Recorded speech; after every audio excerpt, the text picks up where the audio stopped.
Hello, my name is Marcus. I'm the compiler of a collection of therapy quotes entitled 1001 Windmills of the Mind. A collection of quotes taken from what's often called the psychodynamic or the psychoanalytic perspective, which long ago, as I understand it, was referred to by some, or perhaps many, as philosophical medicine.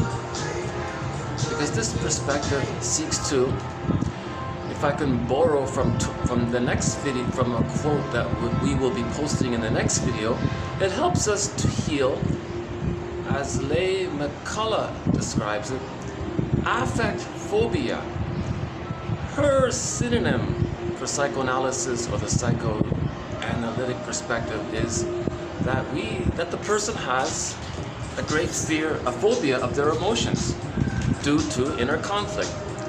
So there's the wish to feel, the wish to have, the wish and the need to know our needs, to the desire to get in touch with our true self, the true self potentialities and the capacities of the real self, the wish to mourn losses, the wish to know our intuition. So we have a wish. And then there may be some memory of how when we were a child, what happened. So we're afraid. So there's this inner conflict leading to what she says. Well, don't call it an inner conflict. Just say you're afraid of your emotions, affect phobia. I thought that was interesting. So the psychoanalytic perspective, if we can temporarily experiment with her phrase, is to cure affect phobia. Right? In the beginning of part 1 of the last video, we offered some metaphors for the psychoanalytic perspective, being our own existential detective, being our own Fisher person. So sometimes in mythology, the unconscious is symbolized as an ocean or a forest. So when the woodsman or the fisherman brings up some wood or a fish up to themselves, that's the image of bringing something up from the unconscious to consciousness. So I won't redo the metaphors here, but yeah, so back to the beginning of part 1 of the last video. We offered some descriptions. Sort of this, about the traumatic script. We want to unpick the threads of a traumatic script and use those threads to weave a new, healthier script. The one by Menninger, a client told him about his problems and they discovered the patterns. Things were so dysfunctional. She was complaining about this and that, and her emotional eating. Finally, Menninger said to her, we can say that these things that you're describing, these problems and patterns, we may say that this is what your script is doing to you. But let us, as a team, together, you and I, collaboratively, in a therapy alliance, let's you and I see what we can do with that script. So this script, it's a traumatic script, okay, that records the trauma. Berger's metaphor, it gets recorded on one metaphor is, imagine it being recorded on a LP disc record, music disc record. Berger says every neurotic is a music enthusiast, but he only has one record. He carries this one long playing vinyl disc record with him everywhere he goes. And he only has that one record, although he loves music, but he only has that one record. Every time he sees a new situation, meaning a new record player, an opportunity, a new situation, he spins off that old, tired record. Because he's stuck trying to, as one person says, get new information. We can see repetition compulsion. We can see repetition not just as a compulsion, but as an ongoing attempt to find something new. It's a secondary delusion. The something new that the person is looking for is a certain level of safety that the baby needed at the breast that would allow the baby to hold on to his feelings and have his feelings and let his feelings be a part of his identity, sense of self. I feel, therefore I am. But with trauma, due to the lack of safety caused by mother's misattunement, malattunement, the bottle in the schedule makes the baby cry at night. The baby wants a maternal holding environment. The mother's unavailable, or some mothers use what's called the Jocasta style of mothering, meaning when some mothers say when they get a baby, they say, at last, now I have someone who she can manipulate to respond to her needs, to be at her beck and call, to give her due consideration, to listen to her, to respond to her, to let her be important. So some mothers parentify the child. Some mothers say, yeah, I need a friend here. So they partnerify the child, maybe not so bad. But what some mothers do, some mothers who use the, so we're talking about the Jocasta style of mothering. So those mothers who use the Jocasta style of mothering, another variation is they may use what's called negative magic gesture to communicate to their mother in the mind how they didn't like how they were treated by their mother. Now, a memory or a ghost in the mind. So what they do is a negative magic gesture. The mother, so this mother has a baby. She's going to do to her baby to show up the mother, to show what her mother did to her. It's a negative magic gesture. Because she's angry at her mother and she doesn't know how to describe it. She doesn't have words for it. She's not even aware that she's angry at her mother. So she's shaming and belittling and objectifying and exploiting the child, or whatever she's doing. She's doing the things that her mother did to her because she wants to communicate that what she's doing to her child is what her mother did to her. Now it's as if, one author says, she's talking to the mother in the mind, as if to say, hey, look, mother in the mind, I'm going to show you, I'm angry at you, at what you did to me. Finally, I now have a chance to show you what you did to me. So this, my child here, your grandchild, I'm going to show you what you did to me. I'm going to do to your grandchild what you did to me to show you what you did to me. Can't you? Maybe then you'll understand what you did to me and how I didn't like it and how it hurt. Maybe you'll change your ways now. But the problem is, who's this mother talking to? She's talking to a memory of her mother. Now this ghost is not going to, sometimes a traumatic memory, we just simply call it a ghost. Sometimes this ghost is not going to fly out of the woman's head, travel to where her mother is, get her to realize her mistakes, pick up the phone, apologize, you know, and maybe some reparation healing can be done through that. That's not going to happen. Nor is the woman going to somehow, in her efforts, travel back in a time machine, change the past, get a better outcome, hop back in the time machine, and then feel loved because she changed the past. She can't change the past. It's a secondary delusion. But she's looking for this something new. She's looking for a better outcome, a happier outcome with the mother. So she sees the frustrating mother.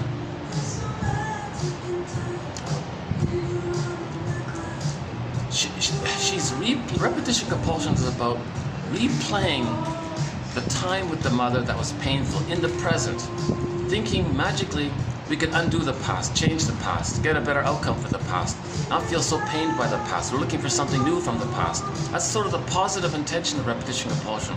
Russell says TQ 2119 to 2129, a very good place to start, plus the videos that followed it, 3 videos, post that one. So Paul Libby Russell, I think, made a huge contribution to understanding repetition compulsion. Underappreciated author. Yes, he didn't write much, no books, but his articles are very helpful, I feel. So,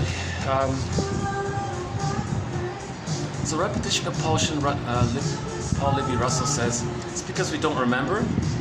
We don't have our feelings, so we are repeating to get memory. We're repeating to get our story, to accept what happened, to get our narrative truth, to accept ourselves, so we can get our feelings, basically. Once we remember and feel, we don't repeat. We are repeating because we don't remember or can't remember or we don't want to remember, and hence with that, the phobia of feeling, the affect phobia of feeling. So maybe that's another new idea of how to describe the psychoanalytic perspective. To heal affect phobia. Because once we heal affect means emotion, feeling. Once we heal affect phobia, we don't repeat. Just turn on the TV and listen to the business channel or something. Those guys, you can kind of sense that there is a certain affect phobia. Now they have the emotions related to power and control, the manic defense, which we'll talk about today, the manic defense a little bit. So the manic defense is in response to the inability to mourn due to the inability to feel, affect phobia. So the manic defense, hyperactivity and all this, the manic defense is a defense mechanism to get to help the person maintain his phobia of feelings because it's too painful to feel it. Actually, in the next video, we've got some good material coming up in the next video. In the next video, we'll also have a quote from Leigh McCullough. She says, oops, how we doing here? Well, let's just save it for the next video. So in this video, we're going to do a couple of quotes from 3 new authors. So we've got Nathan's, Peluso, and Hewison. So we'll do 3 from this guy Peluso, 2 from Nathan's, and 2 from Hewison. I just discovered these 3. I don't know much about them, so I plucked out 2 or 3 of their quotes that I think are merit some TQ designations. So let's begin with the 2 from Hewison, TQ 2159. So again, just briefly, 1001 Windmills of the Mind covers 50 themes, topics, e-booklets, chapters of a book, each chapter being a topic within the psychoanalytic perspective on how to heal affect phobia. So let's just experiment with this. We're trying to heal from a fear of our feelings. We hear the self-help slogan, you gotta feel it to heal it. Feel it, we hear it constantly. So maybe there's some merit to this phrase, affect phobia. Because we can feel, so the psychoanalytic perspective is to help us to feel. How does it help us to feel? It helps us to feel by building our ego, our consciousness, our awareness through these models, speculations, questions, hypotheses, getting us to think, getting us to see maybe there's a link between something that happened in the past in our development to our repetitive behavior, and that's why we're doing such and such in the present. Maybe to see if we can start to make some of these links. So these models, again, object relations theory, developmental theory, the work of Edmund Bergler and others, Karen Horney and others, it builds the ego. Sort of like how those cranes over there, how this construction crew over there, this construction company, is building this building. So you can see, just like they are building this building, we want to build our ego to house our contents. So that condo or whatever is going to house people and offices, I assume. Oh, I think I know what it's going to house. I think I saw the billboard on the front. I walked by it. It's going to house a new shopping mall, I think. So, anyways, whatever it's going to house, we got to build it, then it can hold it. So we got to build the ego so we can hold our emotions. It's a similar idea here. So we want to repair the ego, strengthen the ego, build the ego. Now we're not talking about the way pop culture, pop society uses the term ego when they refer to egotism and narcissism and that kind of thing. So you got to look at the context. In the psychoanalytic jargon, ego is our consciousness. We want to build consciousness. We want to make the unconscious conscious, so we're building consciousness. The more consciousness we have, the less we're going to be influenced by the unconscious. If there's too much of the unconscious, Bergler's metaphor is that the unconscious becomes the puppet master, getting us to replay the past and the present, making the present new editions of the past, trying to get a better outcome, but it can't be done. And it looks like Sisyphus, or the broken record kind of thing. Actually, Pelusi has, later we'll do the one from Pelusi, he makes reference. Oh no, no, that's tomorrow's video. So just before starting this video, I was preparing quotes for next video. So just do a quick little tour here. I've mentioned this in my recent videos, but I'm on the 28th floor of this hotel, and I won't do the full tour this time because there are several guests here. But this is, I'm in a quiet end of the restaurant, and the popular end is usually quite crowded. But I like this end as well. There's our friend, the orange bird. I don't know if you can see him there, but this Art Deco, I quite like it. It reminds me of having an imaginary pet with me. When I first saw it, it reminded me of Ixao, the character in the movie series The Gods Must Be Crazy. In the the third sequel, the one played in Hong Kong, Ixao's mission to free the yellow bird. But actually this bird is on. Okay, but enough with the birds.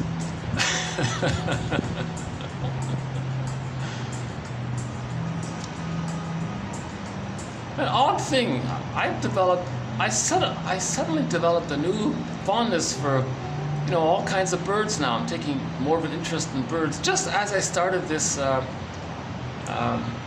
podcast. What is it, a vlog, or is it a video podcast? About 2 years ago, roughly 2 years ago. Yeah, 2 years ago. August 20th, August 2020, I think. When we started, we saw some blue jays and some loons and some crows. Very conscious birds, the crows. I understand why some indigenous cultures make up a story where the crow is the keeper or the guardian of psychological knowledge, which back then they would say spiritual knowledge. It's often synonymous. True spiritual knowledge is really psychological knowledge, I think. Anyway, we won't go there. So, but that's one of our threads in the psychology. They cranked up the music on me,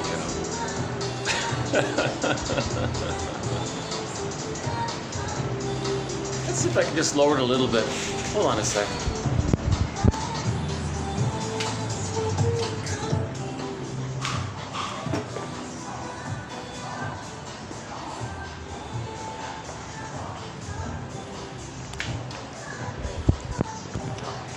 Okay, we'll just keep it.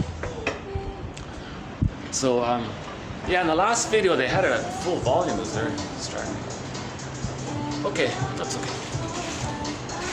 Where were we?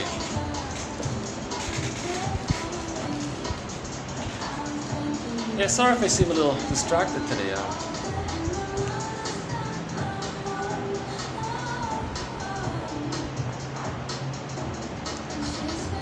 So we're talking about affect phobia.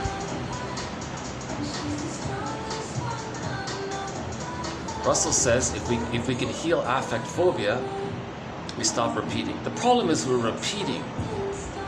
We're not living in the present, enjoying the present, doing something from our true self, our real self capacities, not knowing what our interests are, not relating in a mutual I'm okay, you're okay, where the creativity and spontaneity is there, the fun play is there.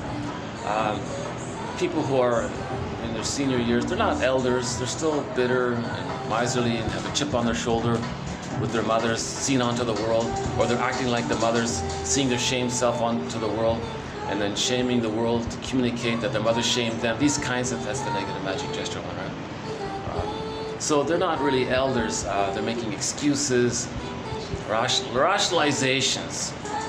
Rationalization is a very demonstrable presentation of affect phobia.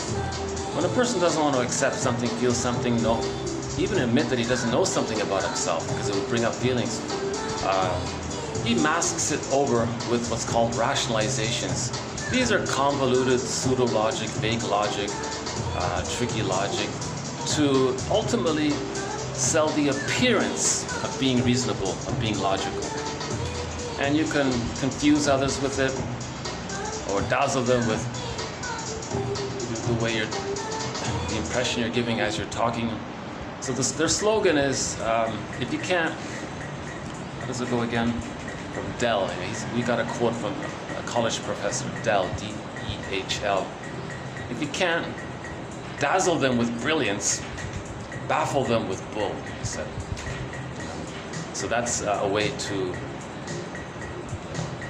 fool others and themselves. Now, why are they fooling themselves? They're fooling themselves and they want to stay fooled, duped, whatever, because they can't feel their feelings. They have affect phobia. So like Russell says, let's get our feelings and we stop repeating. Because when we get our feelings, we get our identity. I feel, therefore I am. When we have our identity, then we have access to the truth, to the real self, part of the self. Now, it's the real self, part of the self, as described by Masterson in his book, To Search for the Real Self. Excellent book, by the way. It has various capacities to help you know your interests and what you like, to feel joy.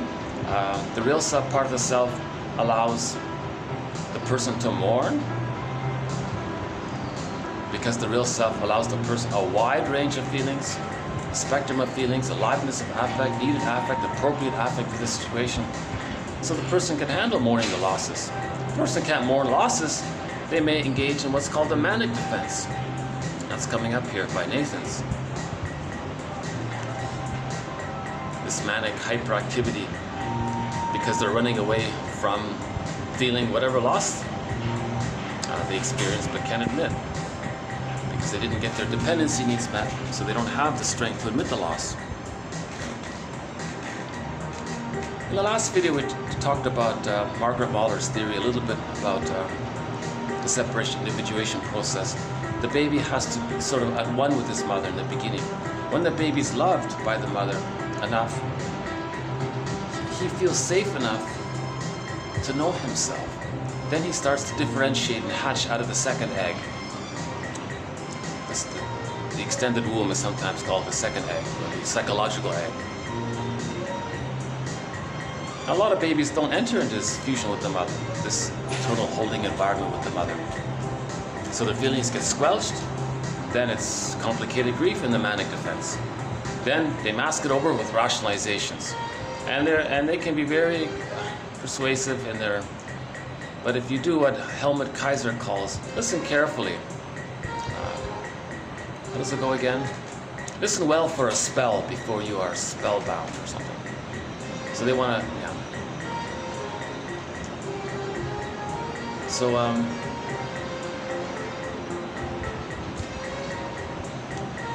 Bergler would say it's a layered thing. You look at the rationalizations, then you see some defense mechanisms, but those defense mechanisms are being used to hide other defense mechanisms, and so on.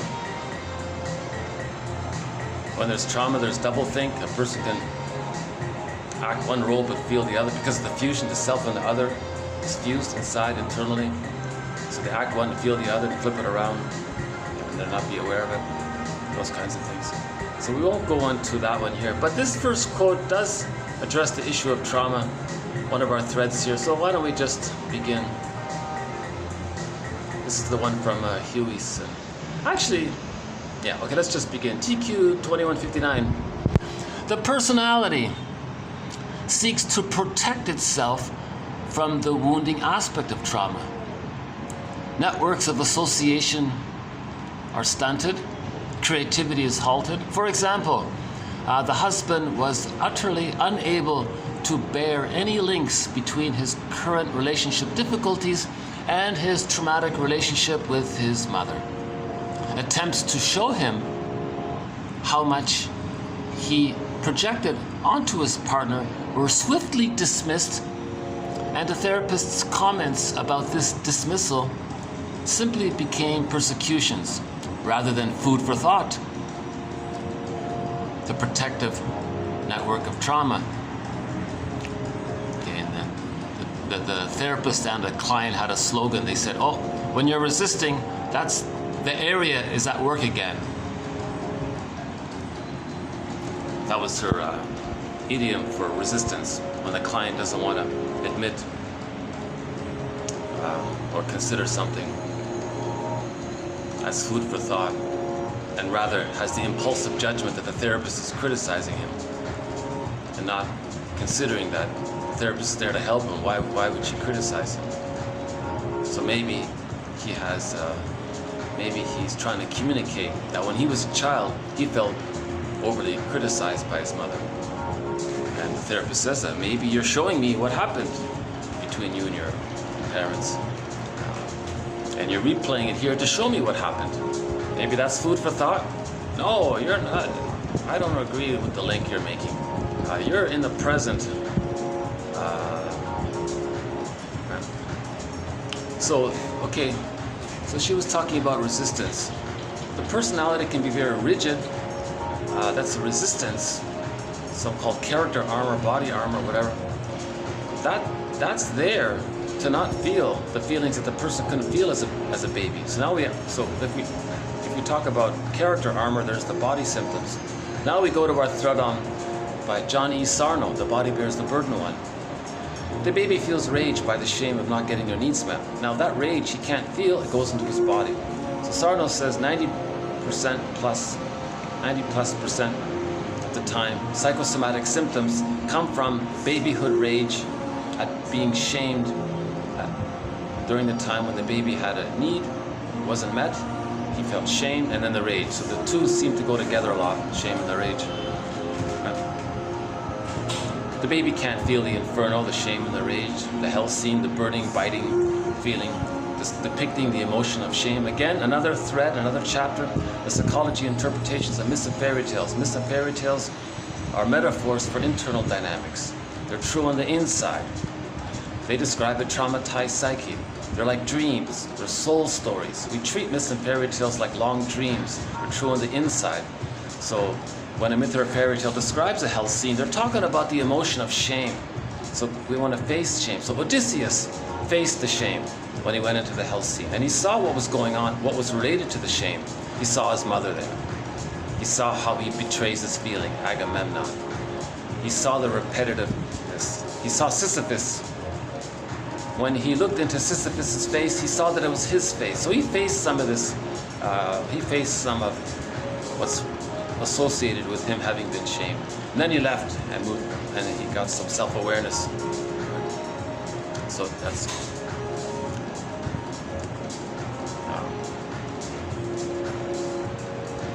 So the personality, so the personality seeks to protect itself. So anybody with a narcissistic pattern, they can be aggressive in their rhetoric to bully you or frighten you or to shame you or criticize you, and that's their armor to protect themselves from feeling what the feelings that they're trying to induce in the other. So ironically, simultaneously, they're trying to shame the other to communicate that they were shamed. That's part of the armor. So negative magic gesture, yeah, we could say is in service of the personality's attempt to protect itself. We're talking about dysfunctional personality patterns, or personality patterns that spring forth when there's a fixation somewhere between birth, or even before birth, up until the age of 3. Yeah, so the person doesn't make links. I promised myself not to watch TV before starting a video because it sometimes influences me. But just briefly, one woman was talking to a guy, don't you realize that your behavior caused this harm? And the guy didn't understand it. The woman said, no, well, you instructed your flying monkeys to do such and such, and it caused harm.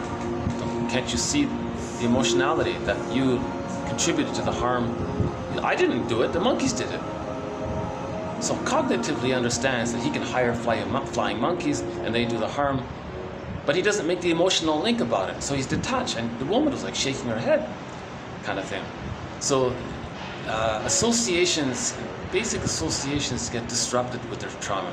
Knowledge of the event is in one box. The emotions of the event in another box. The ability to make the link is in another box. So trauma, sometimes called fragmentation of the soul, or soul fragmentation. So we want to relink, re-own, bring together, stand in the spaces, find ourselves, psycho-integrate, psycho-synthesize aspects of ourselves that we don't know, bring it back into ourselves. So we build the building of ego consciousness to house ourselves under one roof, kind of thing. So we're trying to heal ourselves. Yeah. Okay, so that's just one sort of description of trauma there. Another one here. Okay, we see we can see repetition not just as a compulsion, but as an ongoing attempt to find something new. So again, there's the positive intention of repetition compulsion. They want to heal from trauma. The positive intention of repetition compulsion is that the person is creating a mirror to know that they have trauma.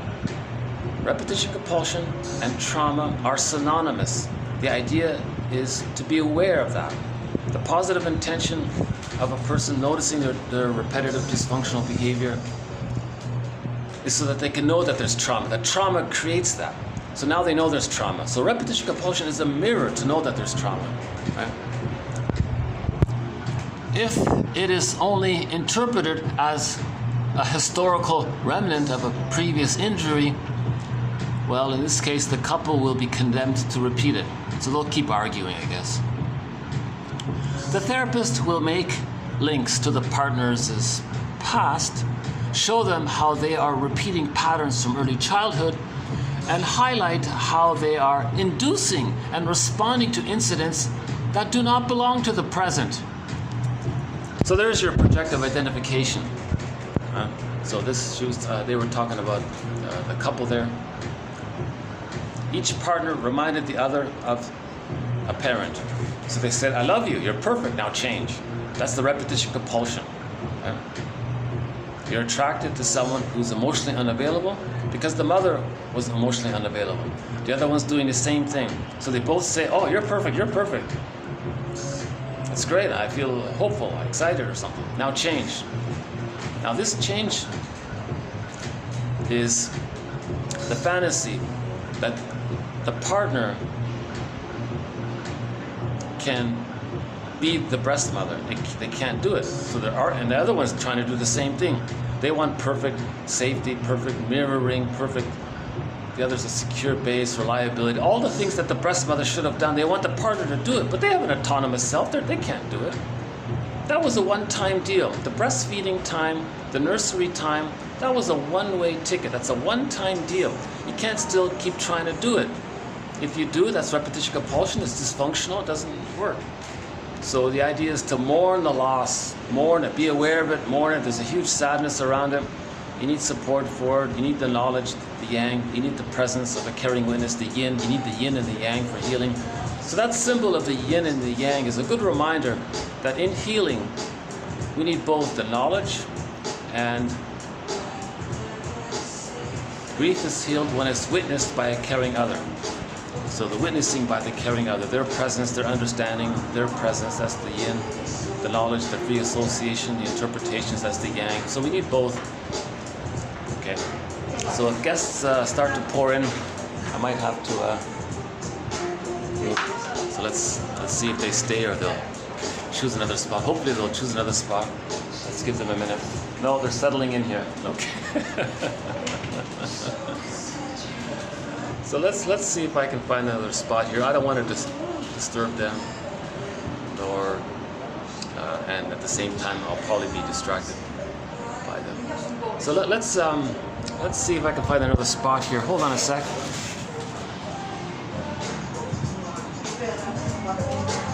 Well, either I can, well, maybe I can just go right here.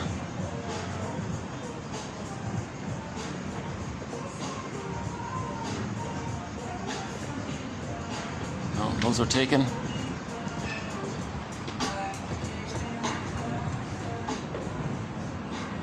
What are we doing on this side?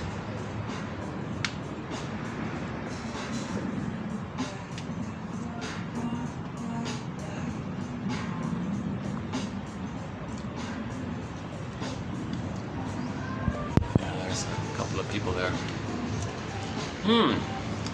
Well, no matter where I move to, it's going to be a little bit of a distraction here. Hold on a sec. Let's see if I can figure something out.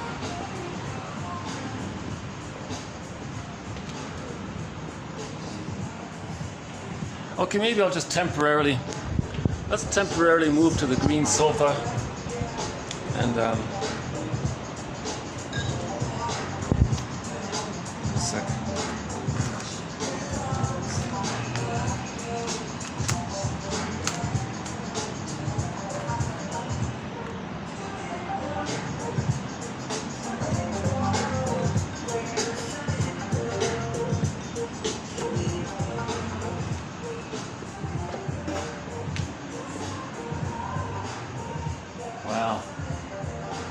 second thought. Okay, hold on. Let's go here.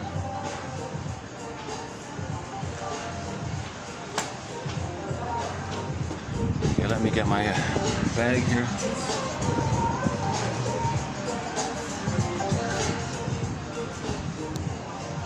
Oh, sorry for the delay. They said the peak season is just starting. They said next week the peak season starts. So it is definitely much busier now. Okay, let's try this place for a bit. Unfortunately, I got this annoying jumbo screen in front of me, so I'll have to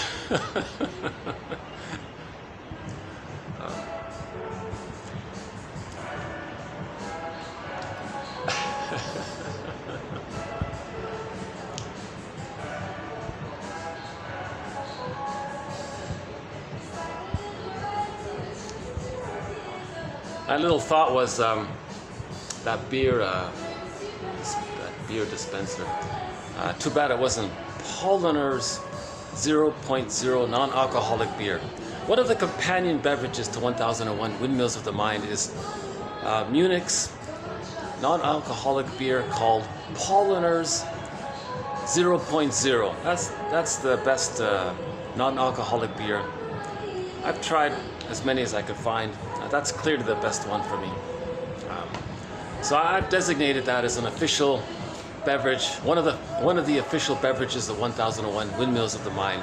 Polliner's 0.0 non-alcoholic beer. Unfortunately, this is not it. Something else. Okay, anyways, so let's finish up with the quote here from Hewison. Okay, so in this way, the couple can be helped to see that they not only respond to perceived elements in their partner, but actively trigger them. All right, the triggering. Okay, so because they're replaying the past and the present, they want the partner to play the role of a parent. So they want to push their buttons, coax them, taunt them, demonstrate something that resembles the parent, have a new interaction with the now new parent seen in the present, and try to get a better outcome.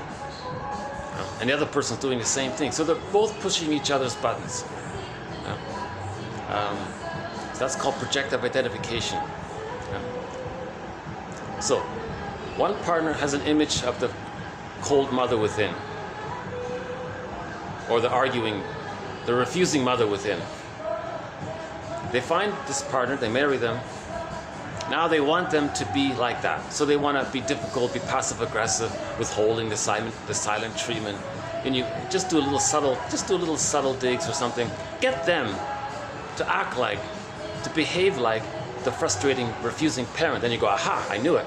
Now you're in battle with your parents, seen in your unconscious fantasy, in the partner, distorting the present. The partner's not the refusing mother, but now you want to win over or get them to change. So that's what the play is called. I love you, you're perfect, now change. So projective identification is involved in this, right? In this way, the couple can be helped to see that they not only respond to perceived elements in their partner, that's the projection, but actively trigger them, and by doing so, they are performing and abandoning, intruding, right, impinging. So the mother is often impinging, intruding, etc., or she's abandoning, right? Dance that is very wearing. I just changed it to rusting. So a lot of these marriages rust. They become like sour milk. It's wearing. They're going to get tired. Repetition, a repeating of what is already known in order to avoid the not yet known. Right? So that's an interesting way of describing repetition compulsion. So this is a pretty good quote here. Repetition, a repeating of what is already known. So you had the experience of the rejection with the mother at the breast in the nursery. So you know that, sort of. No, you don't know it. A repeating of what is already known. Well, a part of your trauma, maybe you know it. a repeating of what is already known. Maybe what you believe, falsely believe. The quote sounds true, but I'm not sure how to explain it. A repeating of what is already known in order to avoid the not yet known. That part I get. So repetition compulsion is a repeating in order to avoid the not yet known because it's too painful. And there's the dilemma. There's the double bind. You can't feel it, but you need to feel it, but you can't, and you're stuck. That's the double bind. If you feel it, it's too painful. If you don't feel it, it's too painful. And then to avoid that, you're in the manic defense. Something like that. Okay, so that's just one on trauma, one on repetition compulsion in the context of a couple. So both the husband and the wife, they're replaying their childhood past in the present with the partner, with the secondary delusion that they can travel back in a time machine, get a better outcome for the past, from the partner changing in the present. They've traveled back in the past, they felt better, then they traveled back in the present, and they got the reward of how they would have been had they been loved in the past by changing the partner. It's so chaotic, it doesn't work. But that seems to be what's happening. So a lot of people call this transference love. They're not really loving each other. They're engaged in what's called transference love. It's an immature love because you're still trying to get your infantile needs met. But the positive intention is to resume development. They both have arrested development. They want the other to be the secure base, the breast, etc. Now, what did the breast do for the baby? If the baby was angry, the mother could soothe the baby. The mother accepted the baby's needs and wishes and frustrations and pains and emotions. The mother accepted it all and provided unconditional nurturance in return. That's sort of a continuation of the original prototype in the womb. The baby sends out his waste and up the vein in the umbilical cord. There are 3 veins, one that goes up from the baby to the mother through the placenta.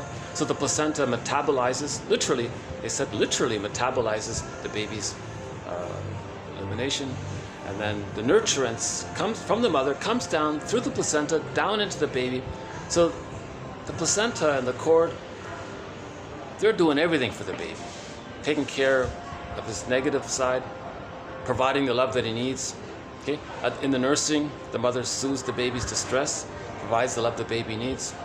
Okay. Now if this is problematic and it's frozen there, that's what they want to go back to. That scene of the crime in the present with the partner. So, hi partner, you're perfect to play the role. That's why they say I love you. You're perfect because you fit the role. It's like a theater, a cast.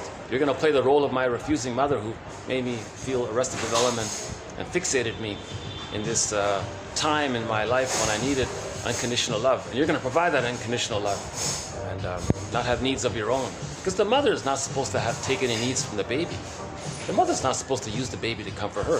So the partner will say, now you husband, wife, you're not going to have any needs from me. You're just going to provide. And if I'm angry, you're going to handle it and metabolize it for me. And I'm going to still receive unconditional love from you. Now, to a certain degree, there's true that template exists always. It's a question of degree. Even in healthy marriages, there's going to be some of that, but it's not. Again, it's a question of degree.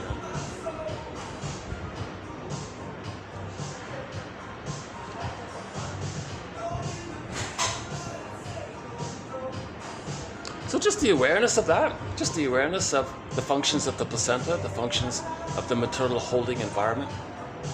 And if there's problems there in later life, they transfer that. They rearrange, coax the partner in the present to play the role of someone in the past, to continue and in that mode.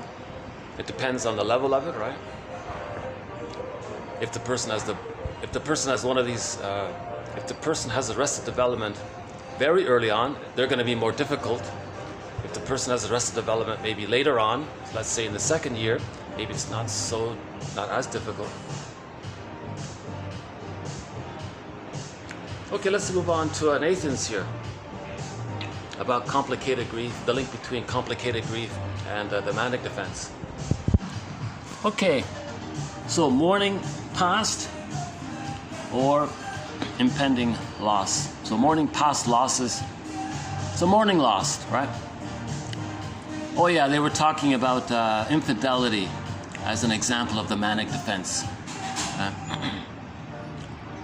Okay, so because the person cannot mourn the loss or the impending loss, they may have an affair. A manic attempt. So that affair is a manic attempt to replace the psychic pain of the impending loss or the loss with excitement. Yeah. Now, if this is still within the marriage, they're going to be a melancholic couple rather than a mourning couple. So maybe they're still married, but there's some other kind of loss related to the family or something. That interesting phrase, are they a melancholic couple or a mourning couple? So the mourning couple is healthy, mourning is healthy, it's a sign of great emotional health to be able to admit the loss, the reality, the truth, and have the natural emotional response to that. The melancholia, that's because they can't do it. Remember the melancholia, the original definition of it, as I understand it, was the baby and the mother are supposed to be one. Fusion, symbiosis. The mother-infant dual unity. A stage of undifferentiation. The baby doesn't know where he ends and his mother begins. Now in the template, in the memory unconscious, the images, the concept of the self and the concept of the other are blurred as one. Now later on, if there's a loss outwardly, they're going to look back at the template, the model, the schema, the script of how they can feel and how they perceive. They're going to look back at that template and see, oh, other and one are the same. They're blurred, they're one. So to admit, to accept the loss outwardly, they look back at the reference point and say, that feels like, could it be that I'm mourning the loss of myself? I can't do that. So it's melancholia. They can't mourn because it feels like they're mourning themselves. They can't admit the loss of someone else.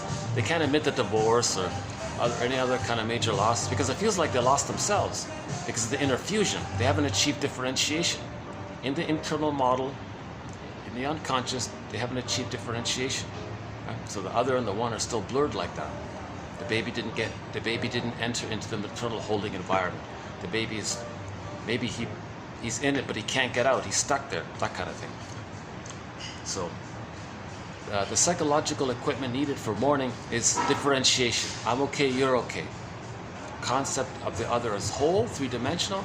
The self as whole, three-dimensional, separate. Then they can mourn losses. Differentiation. If the working model within is it's all blurred in there, they can't do it. The baby needs the love to differentiate. If the baby didn't get the love, he's still fused, waiting for the love. Now, if he's still fused, he can't accept losses because, again, it would feel like he's losing himself, and he doesn't, so he can't do it. That leads to melancholia. So that, now, if this is a husband or wife experience some loss together, maybe they become a melancholic couple. So maybe they're both manic or something. They stay together, but maybe they're both manic. She becomes a workaholic, he becomes a workaholic, that kind of thing. Okay, so for Melanie Klein, one of our mentors, mania, or the manic defense, involves both a massive denial of reality and an attempt to escape from the frightening awareness of our vulnerability and dependency on others. So part of the inability to accept the losses because we don't want to admit that we were so sensitive and needed the other, and that we were so vulnerable in this area that we needed the other. The person might brush it off, it's okay, I just get another partner or something. So that's what's going on. They were actually more dependent on the other than they realized. So a person with a narcissistic pattern, the bully pattern, the BPD pattern, the Iago, all of the manic, anybody who's too manic, that could be what's going on. They don't want to admit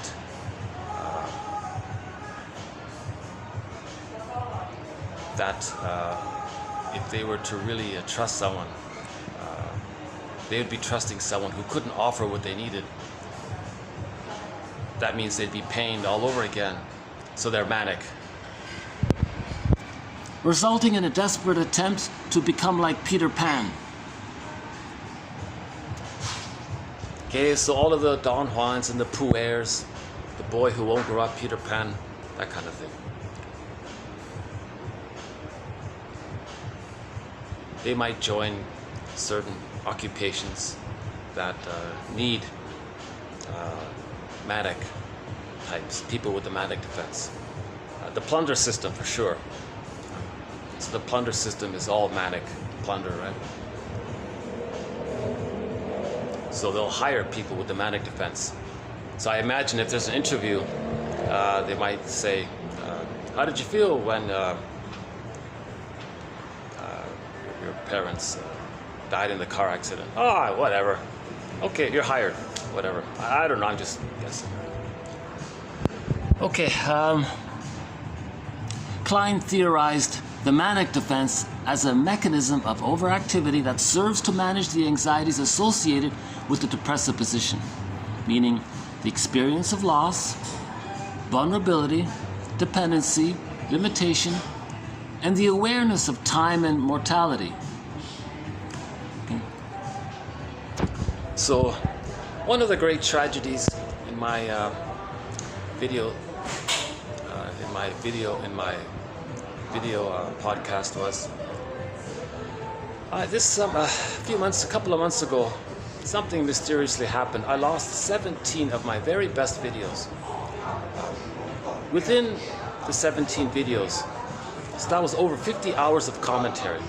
Now within it, I spent about close to 10 hours, I think, roughly, on Melanie Klein's theory of what she calls the positions. That takes a long time to explain. I can't do it justice here. Melanie Klein has a theory called the positions.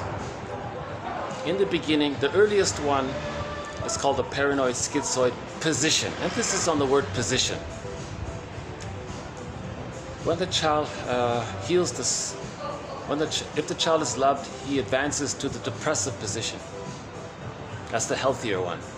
In the depressive position, the person faces unconscious ambivalence, can face loss, can understand that if they love someone and they hurt that person, they'll feel badly, and there's the reparation there. There's more complexity. There's more of an ability of a both-and perspective to see that people have two sides. That's the depressive position. Whereas the earlier one, the paranoid schizoid, it's based mainly on splitting and projective identification and the manic defense. Either or, all or nothing, looking out for number one, these kind of greedy, envy slogans, not facing the feelings, a severe affect phobia. So the paranoid schizoid position, we would say that there's a severe resistance to feelings, a severe denial of any kind of loss or vulnerability, or I can't do it. It takes 10 hours. It took me 10 hours to work through some kind of understanding of Melanie Klein's paranoid schizoid position. The paranoid schizoid position, I think, maybe is an umbrella term for the splitting. So there's a whole thread on splitting. Projective identification, there's another whole thread on projective identification. The manic defense, another whole thread, and infantile megalomania.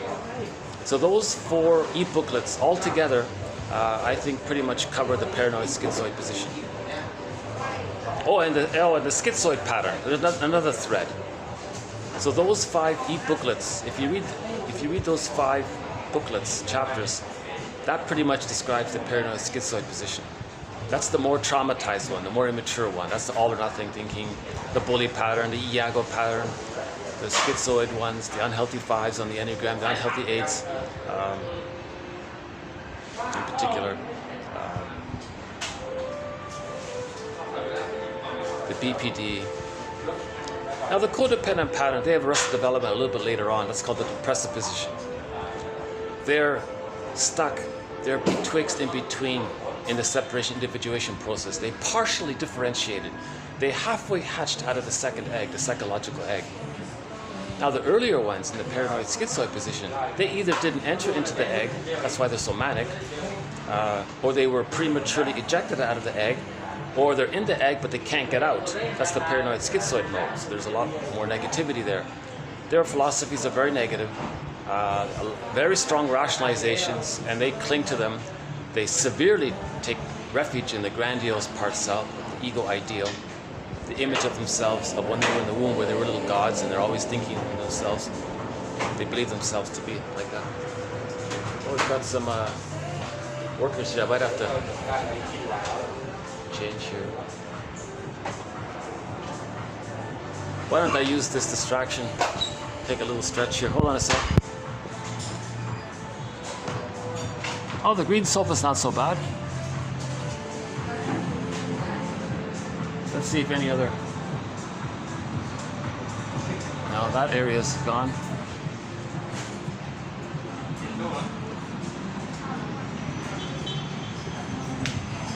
Oh, this area is occupied. Uh-oh. Let's see, with any luck. Let's see.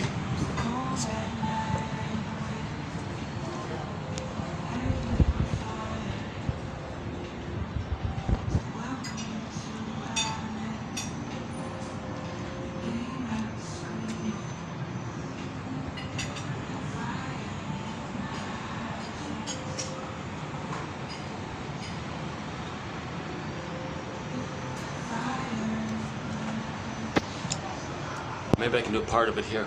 Well, the depressive position, the baby is able to see the two sides of the mother. If the mother is more loving than frustrating. But if the mother is more frustrating or shaming than loving, he can't see the two sides, he still uses splitting. So he's stuck in the paranoid schizoid position. Now prejudice, of course, comes from a paranoid schizoid position. Because splitting and projective identification and the manic defense and the person doing them to maintain their ego ideal. The baby's at one with the mother. The theory is the baby in the womb and during the first 18 months, it's all about him. He's so important, he's a little god, it's all about him. He doesn't have to give or care, but he just receives. But that's all he has, and he's traumatized there. He takes refuge in that old memory of when he was that, called the ego ideal. So he's always chasing the ego ideal.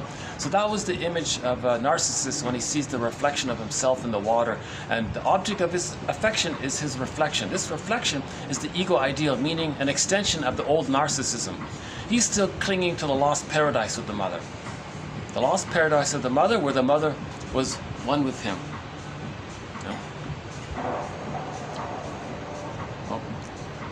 I get distracted too easily here. Okay.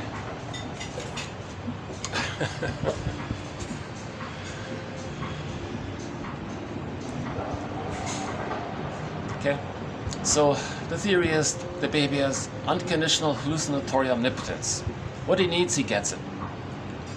Post-birth, the mother meets the baby's needs. He doesn't really think or ask. It just everything he needs gets met. So he's in a Garden of Eden-like state, a blissful state. If he feels safe and his needs are always met, that's called the oceanic oneness, the oceanic bliss, the Wakanda, the mana. He feels strong. He feels powerful. He feels happy and excited. He's in the Garden of Eden. Sometimes Shambhala or Shangri-La or any of these beautiful heavenly garden-like paradise. So he's in paradise. So he always wants to chase that paradise, the narcissistic pattern and all of the other patterns that spring forth when the mother's more shaming than loving. He's going to look for that paradise because that's all he had. Now the paradise was the belief of him being a little god. That's the narcissistic pattern. So he takes refuge in this, what they call the grandiose part self, because the self becomes split. Him being shamed becomes the hungry, enraged, empty part self. Right? That's repressed. There's a phobia, an affect phobia around that. So the person has an emotional phobia around the hungry, enraged, empty part self. That's the screen painting by the Manchur. the abandonment depression as described by Masterson. Now when something's repressed in the unconscious, it's seen onto others. So he'll say others are no good. Because he was shamed, he'll say others are no good to say that they're shamed. They're no good, they're shamed, right? Because when they were a baby, they felt shame, that's repressed, they projected. Now, by the way, the positive intention of saying others are no good, meaning shame-based, is for him to see that when he was a baby, he became shame-based by the shame and rage he felt at not getting his needs met. So anyways, so the baby has infantile megalomania, Bergler calls it. He didn't get enough love to advance out of it. Infantile megalomania, primary narcissism, splitting, projective identification, the manic defense, reaction formation, and a few others. All of these primitive, immature defense mechanisms, infantile defense mechanisms, are meant to be existential hearsay, no longer needed by the age of 3.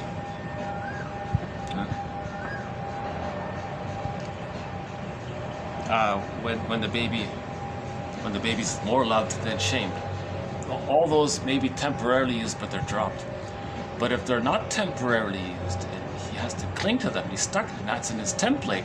That schema there influences his thoughts, feelings, behaviors later on. It becomes the puppet master, in short, as Berger says. So, the paranoid schizoid position, the main part of it is the splitting. I've explained this a few times, just briefly. The baby must bond to the mother. That's a given. Life force is object seeking. Now what if the mother's painful? The baby's enraged. He can't accept it, he projects it. Now he says the mother's enraged. That helps him to not admit that he's not enraged. So now the mother's enraged. The mother's this giant in the nursery, now this giant is enraged. The baby wants to take in, that's shamed. He projects that need to take in. Says the mother wants to do all the taking. So now he says this giant is a devouring monster that wants to eat him. So the witch won't eat me. Title of a book. Or Hansel and Gretel, the witch wants to eat the children. Those kinds of things. That's a symbol, a dream, a fairy tale symbol to talk about that the baby's enraged and he wants to take in his needs. But in dreams and myths and fairy tales, things get flipped around. There's projection, there's condensation, there's inversion, there's things are topsy-turvy. This means, right, things. So you can't take anything in a myth or a fairy tale literally. It's in the dream world. Sometimes things are expressed in reverse to communicate the reverse. Typically you'll see this when someone feels shame. When someone wants to brag about doing something bad and they're happy they did something bad, how do they talk about it if they know they can't talk about it somehow? They'll just constantly say that the other person did such a terrible thing. Wow. And they'll make themselves look important about it. That's covertly, they're bragging that they did it. So their accusation is a confession. Prejudice, a lot of blaming, that's confession. So that's their way to sort of, it's like an...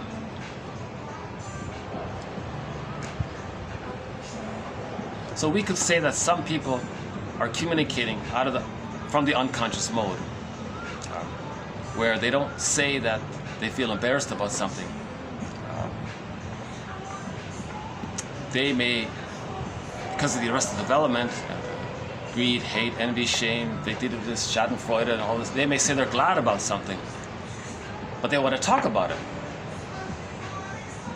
But no one would like it if he were to say he was glad about it. He has to maintain his narcissism, his image. So the way to talk about something that he's glad about, something bad that he did, is to aggressively say how someone else did something bad, put himself on the high horse, so to speak, but covertly he's delighting in the thought that somehow he's sneaking in his celebration that he did the bad thing. Right? So in other words, Joe says,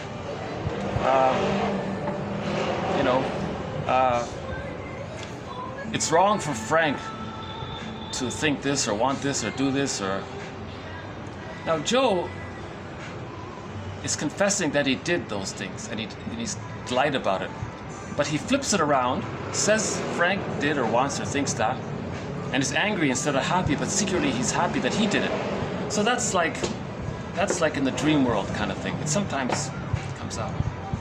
So a lot of advertising and PR and all this stuff exploits unconscious dynamics, right? Dream interpretations. So that's primary process thinking, yeah. So in the paranoid schizoid mode, there's a lot of primary process thinking going on there. Condensation, displacement, flipping around, double think, acting one, feeling the other, flipping it around, not making links.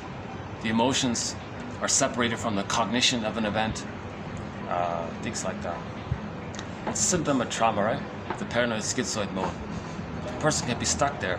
If a person has arrested development in the paranoid schizoid mode, that leads to all of those patterns just mentioned earlier, the bully pattern, the hostile provocative attachment style.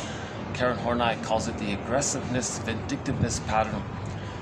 Dreiker says it's power and revenge, his version of it. Iago one is just envy. He's the one that gets others against themselves, because then he feels relief if others avoid him. He's very detached. That one, the unhealthy 5-1. And there are a few other patterns that spring forth from the paranoid schizoid mode of experiencing, from the paranoid schizoid mode of operating, if a person is stuck there. Now ideally, the baby is loved enough. So, in the paranoid schizoid mode, the mother's two people. The truth that she's this rejecting one, but he denies. This made-up one that she's the loving one. Now, when the baby's nursing, he's truly related to the frustrating one. He's being shamed by her, but he denies it and hallucinates that he's relating to a goddess mother, the ideal breast. That's splitting. Now, if that's in the template, that's the etiology for all or nothing thinking, either or thinking, two-dimensional thinking. The prejudice, of course, comes from there. You know, us and them mentality, these either or, these that kind of thing, two-dimensional. So.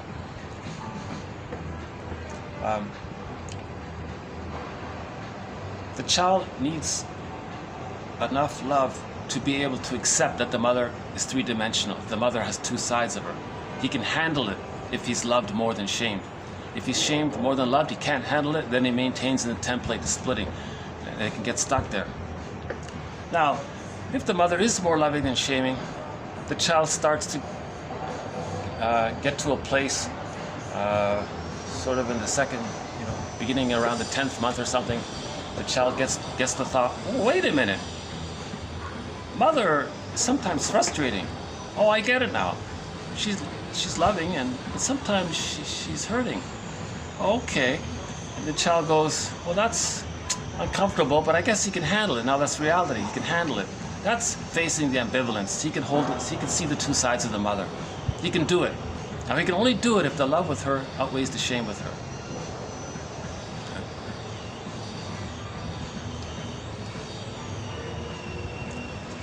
Let me make sure my computer's still there. Hold on. I'm sure it's fine. Let's just take another break here. Let's see how we're doing here.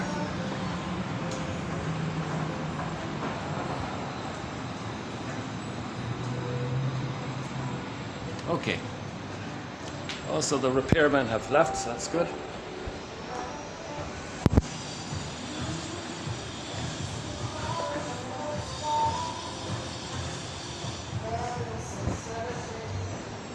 Okay, let's, I think I'm blocked out here. Hold on a sec. Just give me a quick sec here. So I'm posting this on, hey, wait a minute, September 23.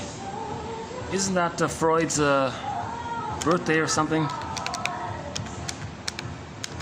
So again, we don't have any Freud. That's either when Freud died or when he was born, I'm not sure. Again, we have no Freud in 1001 Windmills of the Mind, ironically, simply because I unfortunately can't read German, and I don't trust the English translations at all, not at all. So there's no Freud. The only time I'll include some Freud is if a German speaker says, Freud said such and such, then okay. There's no Jung, as explained earlier. There's no Lacan, right?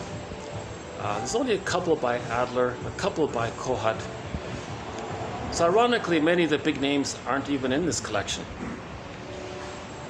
The big names that are in this collection are Mahler, Klein, Fairbairn, Burglar, that should be a big name, Burglar. Masterson, again, that should be a big name. Karen Horney is a big name, yeah. So 4 are well known, 2 not so much, right?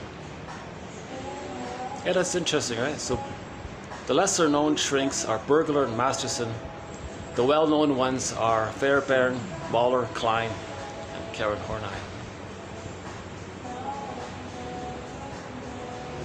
And we have hundreds of these.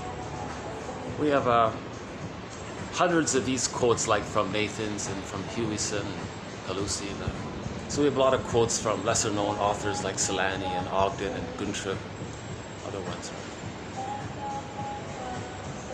The depressive position. So man's main task is to heal himself. The know thyself movement, the self-awareness movement, the mythopoetic movement, the recovery movement, the self-reparenting movement. Wilson calls it the moral revolution. Man's main task is to give psychological birth to himself, sometimes called the second journey of midlife. The second journey of midlife is to face the truth, meaning see the two sides of the reality of the mother. But in the beginning, the truth is she was more frustrating, she was more shaming, she was more rejecting, she was more hostile, more bitter, more cold, more angry, whatever, than loving. But she would have been more loving if she could have. That's part of the forgiveness. She would have if she could have. But she was trapped. Let's understand why she was trapped. That moves towards the forgiveness. So we got to get to a place where the love that she did provide and the forgiveness, that's most of it, can outweigh the actual painful side. So just like in babyhood time, the love outweighs the shame, at midlife, the forgiveness has to outweigh the painful side. That's the depressive position. Okay, so in the depressive position, we can experience loss, vulnerability, dependency. We can admit our emotions around it. We understand time. The depressive position means the two sides come together. We can differentiate. Differentiation is needed to be able to mourn. Splitting prevents differentiation. So we use Rinsley's quote, "Splitting precludes mourning." That's one of the key quotes throughout 1001 Windmills of the Mind, understanding what Rinsley meant when he said splitting precludes mourning. If splitting is still being used, that means differentiation can take place. That means they're still fused with the mother. That means that's the template of the fusion or unmet fusion or complicated fusion or disturbed fusion or pre-rejected out of the fusion and you want to get back in, or being caught in the tar pit of a negative fusion with the mother, sometimes called the mother complex. If it's the girl, she has the electric complex. So this fusion means, back to melancholy, to admit a loss, to admit that there was some loss, a divorce or whatever. You look back at the fusion, you can't do it because it feels like you're mourning yourself and you can't do it. So there's denial. The person can't go through the stages of grief. So there's a derailment of the grief process if the person's stuck in denial. That leads to complicated grief, aggravated grief, prolonged grief, chronic sorrow. This can lead to emotional fatigue, soul loss, burnout, nervous breakdown, etc. This can lead to the triggering of the memory of the developmental trauma from childhood. Now the person has PTSD. So now the person has the delayed onset of PTSD. Now the person has all the symptoms of PTSD. Irritable and sleeplessness, that kind of thing. That can lead to, as one person said, to becoming a curmudgeon late in life, a curmudgeon. Not an elder. He's still greedy and envious. He's still in battle with the mother and the mind, because now he's getting older. He's still waiting for mother's love, and he's not getting it. So he's getting angry and angrier. He projects his mother more and more onto outside things. If one little thing is off or out of order, he's enraged. So these are the people who have extreme micro order around them because they want to control the environment, meaning mother, meaning the breast. Can't be done. Secondary delusion. No one can create a perfect environment where every little micro need is forget it. A person may try. I'm sure a lot of wealthy people might try it and all that. It's not going to work. We want to mourn the loss, not still try to recreate the imaginary needed breast in the present through some kind of perfectionism. Marion Woodman talks about that in her book Addiction to Perfection as a mask for Anne Catherine's book Addiction to Misery. So manic defenses are based on a detachment from emotional reality and rely on omnipotence, denial, idealization. So there's the taking refuge in the grandiose part self, the idealization, denial, omnipotence. That quote we did a few videos ago about the ego ideal, I think that's a good one.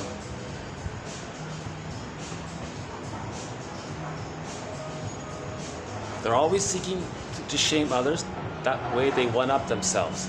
That's replaying the dynamic, the relationship between the baby and the mother, where the mother was one-up over the baby. The mother had all the power, the baby was dependent. So they want the mother's power because they've become her. They've identified with the aggressor. So there's the omnipotence.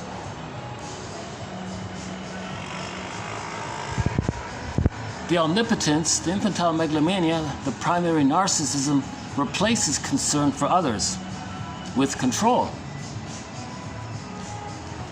Of course, a person with a narcissistic pattern, a bully pattern, they can have empathy or care or love for others. That love and gratitude have not entered the psychological picture. Love, gratitude, affection, care, etc., they enter the psychological picture when there's some differentiation. If they're still fused, it hasn't entered in. They're still in battle with the mother in the mind, trying to get her love, trying to not get her to be so impinging or so abandoning, and they're replaying the past and the present. So their main emotions are hate, greed, envy or grenvy, spite, vindictiveness, schadenfreude, the manic defense, power control. You know, there's love and gratitude and care really in there. They don't sing the song, "Find me somebody to love." Really, it's as if they're singing the song, "Find me somebody to shame," because they want to communicate to their mother in the mind how they didn't like being shamed, and they're communicating it through their behavior of shaming others. You see, mother in the mind, you see how I'm shaming others? Well, that's what you did to me and I didn't like it, and I'm showing you. Could you change your ways? Doesn't work, it's secondary. And he's stuck doing this like a broken record. Looks like Sisyphus. So he can be shaming, nihilistic, these negative philosophies, always finding something negative in anything, in any statement or any comment, you can find something negative about it. He can't enjoy anything pleasant. He'll be cynical about saying that he enjoys something. Do you see anything good here? Oh yeah, look at all those suffering workers. Like he's sick, right? He's addicted to hate. He's addicted to anger, because the addiction comes from the manic of maintaining the ego ideal, the manic of taking refuges in his infantile megalomania. He's got to be manic about it. He's stuck there. Now this mania around it, it can resemble, somebody said it can resemble it, narcissism can resemble an addiction. Narcissism is hate, so they're addicted to the flower narcissus. That little white flower is named narcissus because it has a narcotic quality. In Greek, it's narke, meaning narcotic. Right? So narcissism is like a drug-like condition. So they're addicted to their hate. They're addicted to negativity. So if you give them the opportunity to say, "Do you see anything good here?" They'll pick something bad. So that's what's good. Like they're addicted to the hate, that kind of thing. I don't know the biochemistry around it, but a good place to start is Loretta Bruning's trilogy. Meet Your Happy Chemicals, I, Mammal, Beyond Cynicism. That's a good place to start. We don't have a thread on the neuro psychology of it all.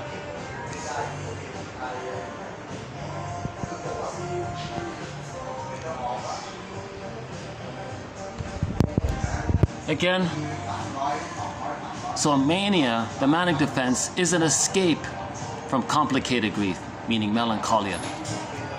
So melancholia is synonymous with complicated grief.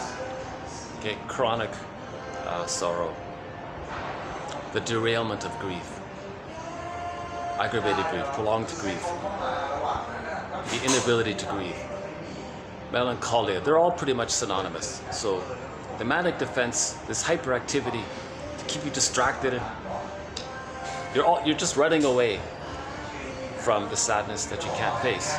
So all the person's doing is being manic, seeking excitement to keep their mind dopamine chasing. So the Peter Pan's like that, always seeking new things, I guess.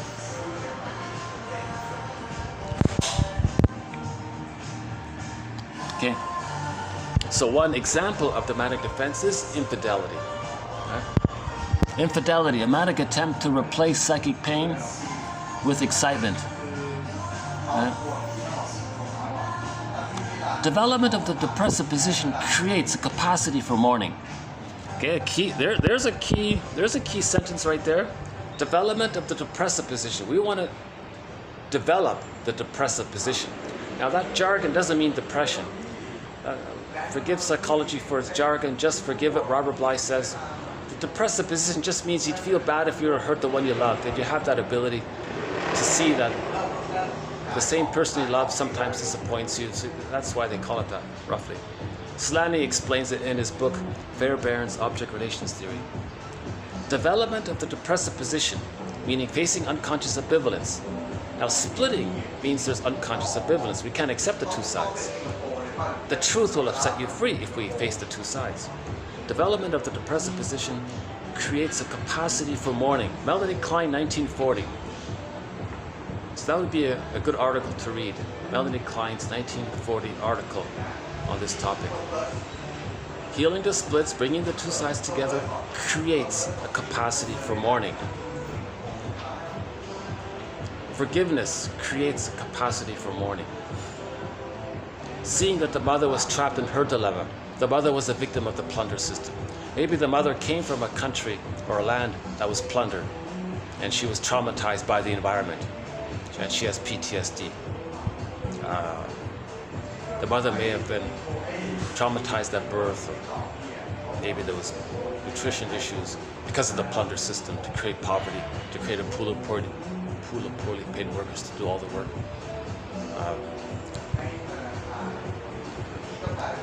There's a lot going on with, there are a lot of factors related to why a mother may have the inability to offer a maternal holding environment for her children. Not just the plunder system.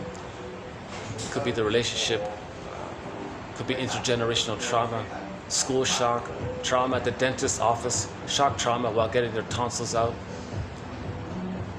If the mother was too controlling, and suddenly she was put into school, the child might think, is the mother abandoning her? She didn't get mother's love to be ready for school. Now maybe the school had a rough environment. There could have been school shock. The child can't learn, then the child doesn't really learn, can't concentrate, doesn't have a learning disability. He's just disassociated from the trauma of the school shock. He can learn. It's just that he was shocked and disassociated. He can't concentrate. So he's not reading his books. So maybe the mother had a school shock. So the mother maybe there were other shocking events in the environment. Unnecessary. The plunder system is such a blind compulsion. And it may one theory about the plunder system is that maybe it was all innocent. People discovered farming, they got all this serotonin. Again, as Brunning says, when you find something that makes you feel safe, you get serotonin. People got all this serotonin. It's like winning a lottery or something. People are not going to resist. No one's going to refuse a $10 million lottery winnings check or something. So they're going to accept that. Ironically, a few people would refuse it. They're the indigenous people. They refused it. They said, no, don't plunder the earth. You're breaking the ecology and these kinds of things.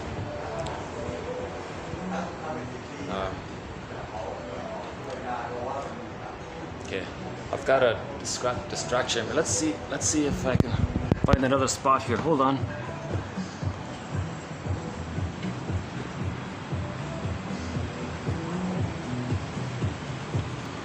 Oh, a little luck. I can go back to my old spot here. Hold on a sec.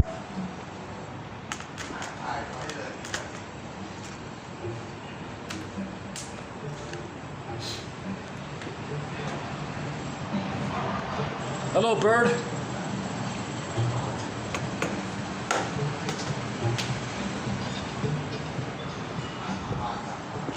I'm making my trusty old $10 keyboard here. Oh, this green sofa wasn't bad. Doesn't look comfortable, but it was okay. Yeah. Okay.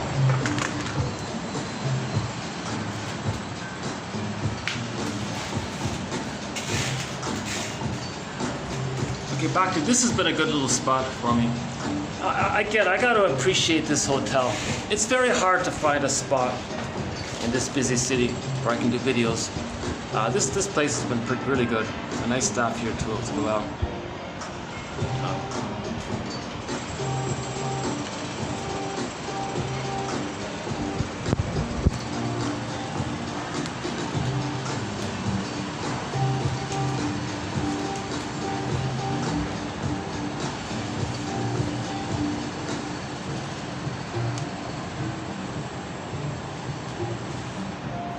So we're building, just like they're building that building, we're building our knowledge, our consciousness through these theories, these constructs, these ideas, these questions, these formulations, these psychodynamic hypotheses, we're building, okay? We want to build the ego just like they're building that building so that we can house our inner contents, just like that building's gonna house that new shopping center, or whatever it is.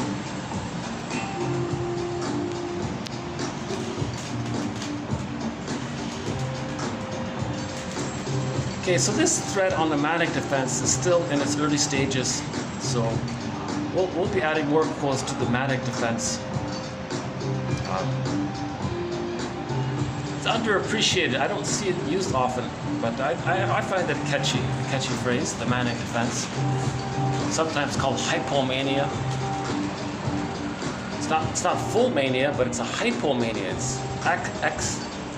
It's excessive busyness beyond what the person would be if they had their feelings. Something like that.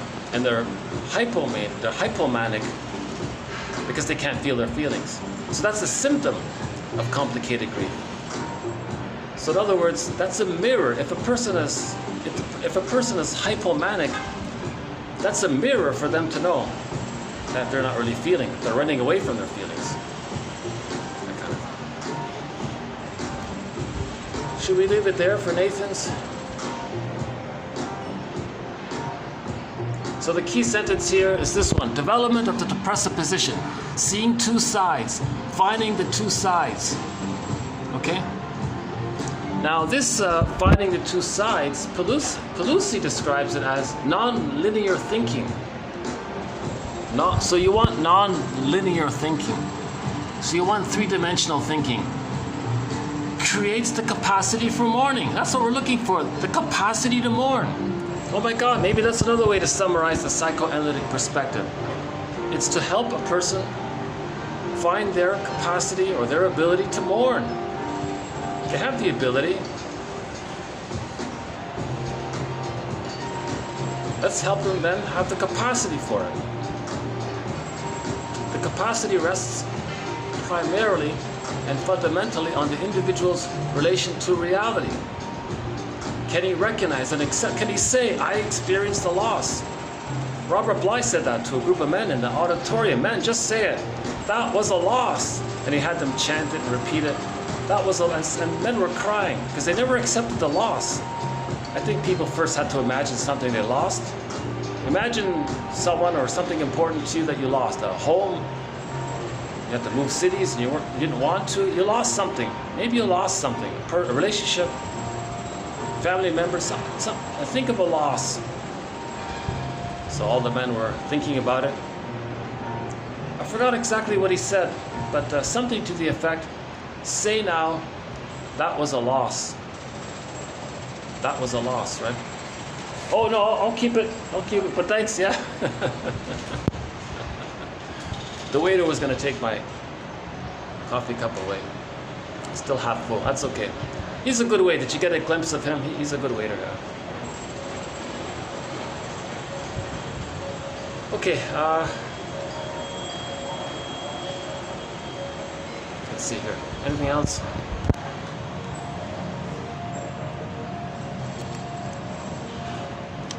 Okay, so the reality. You accept that there's a loss, as opposed to defensively denying it.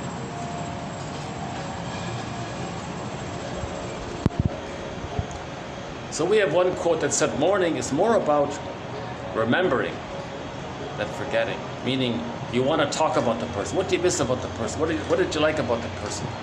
Tell us about the person. If you remember the loss, that'll help you to mourn, rather than just say, oh yeah, whatever. Just forget it, that kind of thing.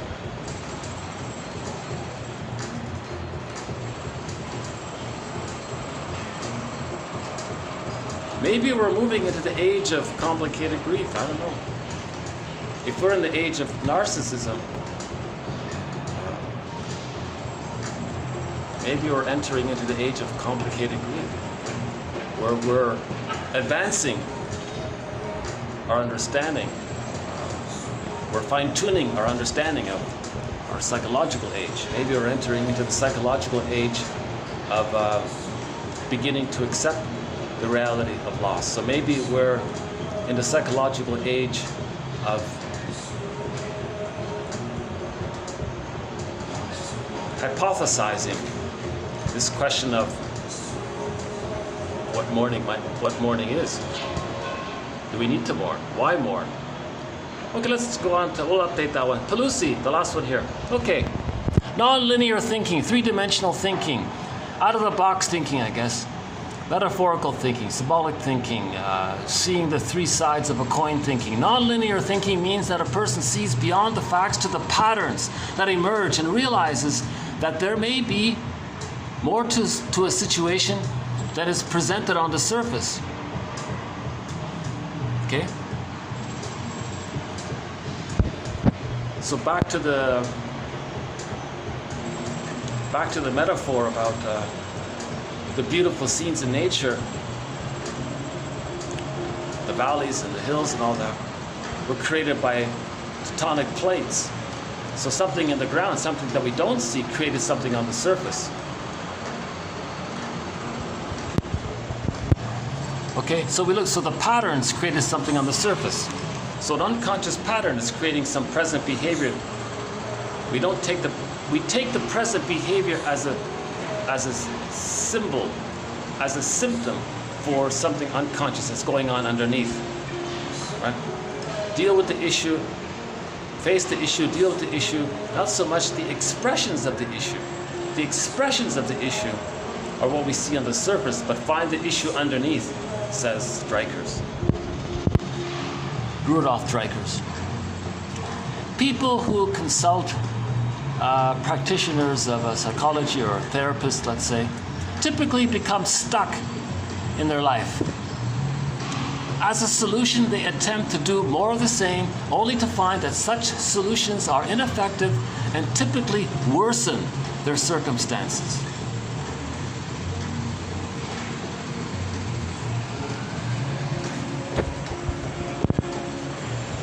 What's she called again? The Tragic Beauty or something? The woman who was very attractive and she was getting older but denied it. So she kept trying to maintain her youthful appearance, and it kind of looked sad because she couldn't accept that she was getting older. Is that the one, the Tragic Beauty one? Whereas had she accepted that she's getting older, she could maintain a new kind of mature beauty, right, in a different form or something. But she was still looking like a teenager or something. So it looked kind of tragic.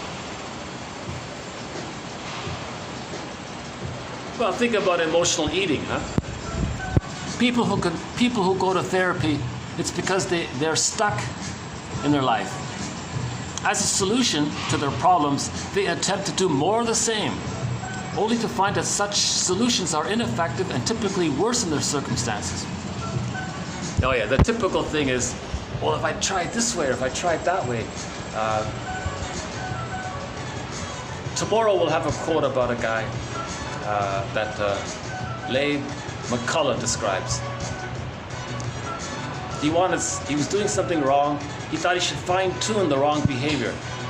If he only did it that way or that way, he's not realizing that the whole thing is dysfunctional. It doesn't matter if you rearrange the deck chairs of the Titanic. You gotta look at the engine room or something. Non-linear or paradoxical thinking or three-dimensional thinking, or seeing the three sides of a coin thinking. Janusian thinking.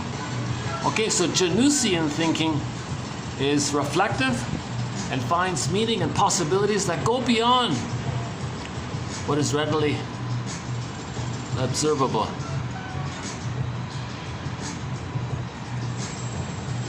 Okay, so Janus, right? Janusian thinking, seeing the two sides, holding the two sides, looking for meanings and patterns that go beyond what is readily observable. So, for example, we might look at understanding clients' cognitive schemas. What schema, what representation does the person have of himself? What image does he have of himself? What is his internal imago? What about that of others? Schema, internal object dynamics, guide attitudes, thoughts, and behavior that can impact treatment or the person's life. So we want to become proficient in working with the effects of clients' developmental, meaning family of origin, dynamics on their perceptions. How do their childhood experiences affect how they see the world?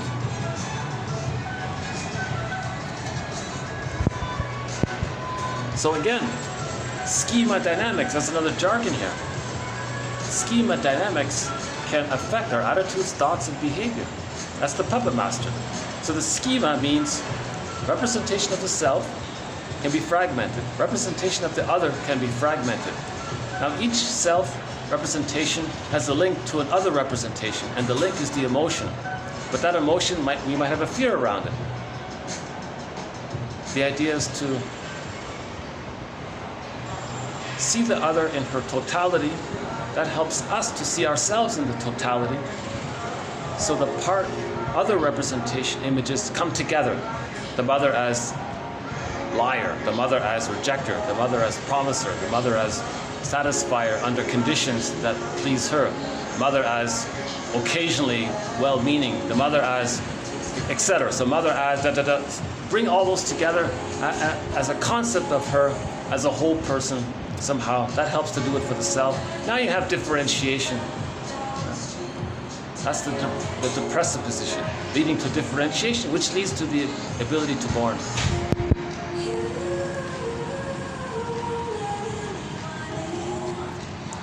Okay, I'll just sort of end on a lighter note here.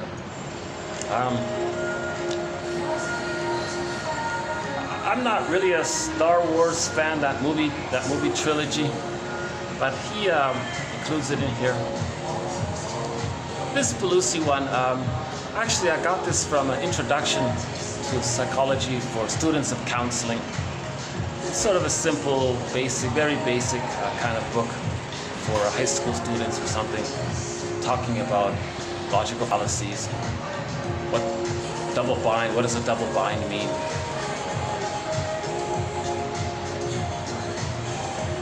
Deductive reasoning, these kinds of things.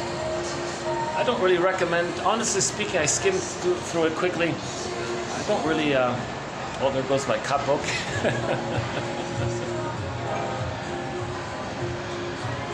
It's okay.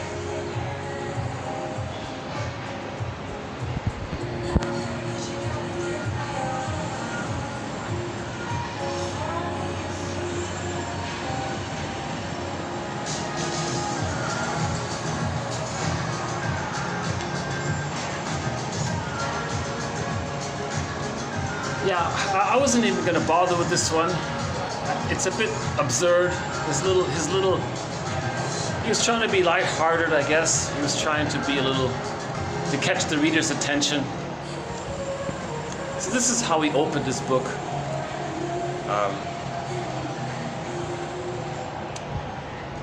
So just keep the context in mind.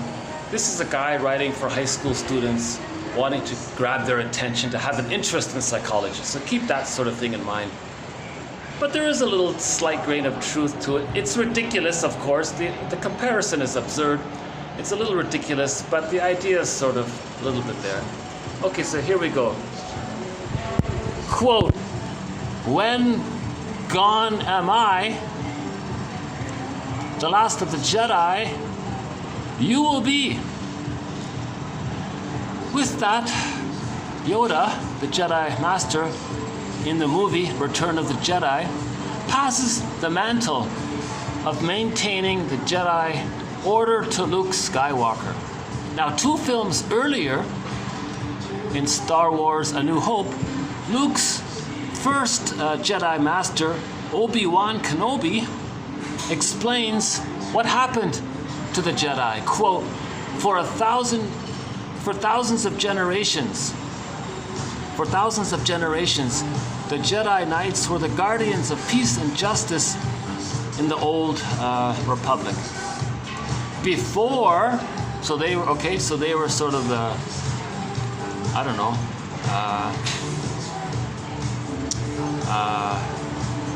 I guess like a police force, I guess, or something. So for thousands of generations, the Jedi Knights were the guardians of the old world before this dark time that we've entered in, before this empire. Now the Jedi are all but extinct. Unquote. Now he compares this to psychotherapy. For many therapists who remember it, the 60s and the 70s and part of the 80s may represent the golden era of counseling and psychotherapy. Then came the dark time of managed care, insurance panels, licensure, regulation, strict accreditation standards, evidence-based practice, and manualized treatment.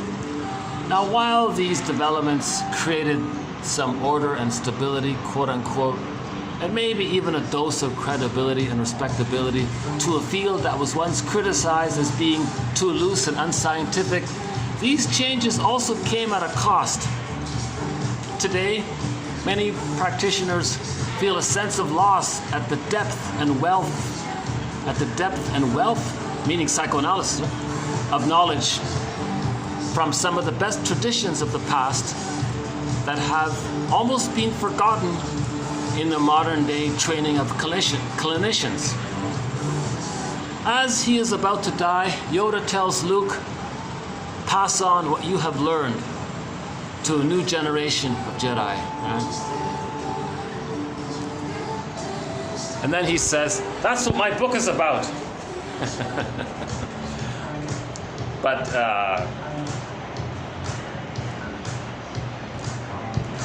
I think he's a little confused, this guy, honestly speaking. Maybe that's why they're giving it to the students. It's confused and muddled. Remember, the plunder system doesn't truly want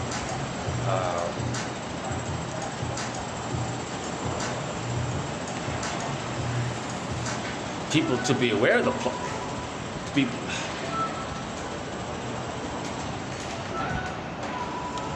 If people are aware of the psychoanalytic perspective, maybe that threatens, maybe people in the plunder system feel threatened by it or something. It shouldn't be that way, because psychotherapy is about healing. But they co-opt some of this material in their PR tricks to fool people and promote prejudice. For example, recently I saw a documentary called Rambo or something, about how indigenous people contributed immensely to rock and roll music. But they did it in a way to promote prejudice. They did it in a way, the way they did it, the imagery and the timing and the nuances and what they omitted and what they highlighted, what they exaggerated, what they minimized. They did it in a way where the effect is they shamed the indigenous people, I believe, in my opinion, and glorified the plunderers, right? And the surface of the movie was, let's acknowledge the contributions of indigenous people. So they took away their guilt because they acknowledged it. There's a lot of interesting information, but to get that information, you're going to be brainwashed to have a negative emotional feeling. So there was some kind of the psychoanalytic perspective helps you to heal affect phobia. So if you start to get in touch with your feelings, you might not buy it, right?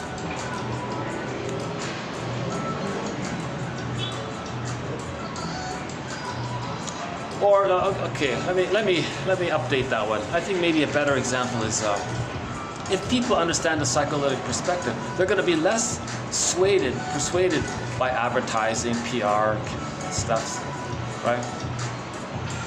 And that's how they control people through these things. Oh yeah, religion. If people know this stuff, they're going to understand what religion's all about. Nobody promoted Mel Faber's work, TQ 2118. They're not going to give him a voice, an audience. There's no audio of him, there's no video of him, there's no interview of him, there's nothing about him.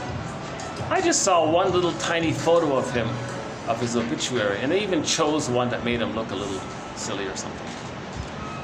So they didn't even respect him on his passing. So they really, now he had some privileges, so he was able to write his books, but they're not promoted, they're hard to find, they're a little expensive, that kind of thing. So there's ways where you can minimize it. So it does seem like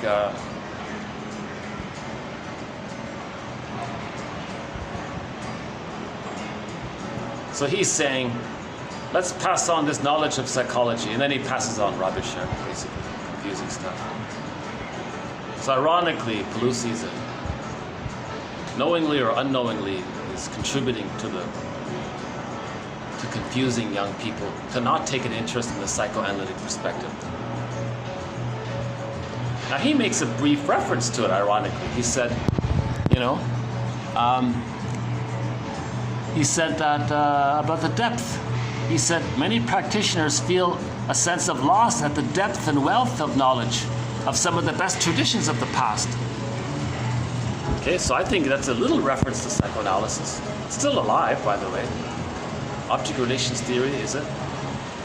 Object relations theory, the study of the internalization of interpersonal relationships. So there's psychoanalysis right there.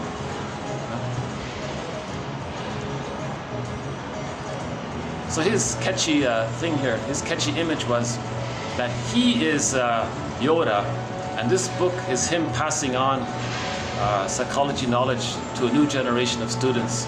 Now you, dear student, reading this book, you're the new generation. Now the idea wasn't so bad, but if he delivered it, I don't think he did, right?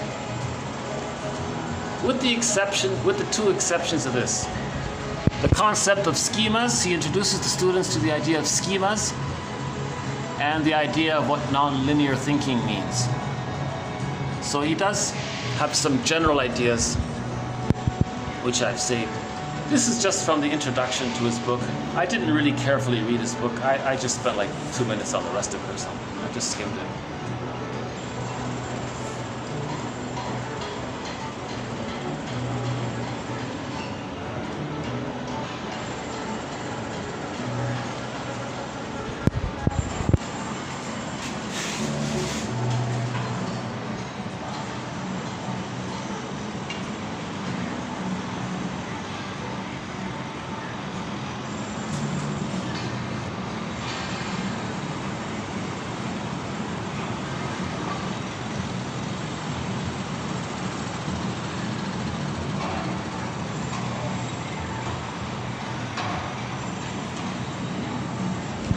Yeah, a little foggy day today here.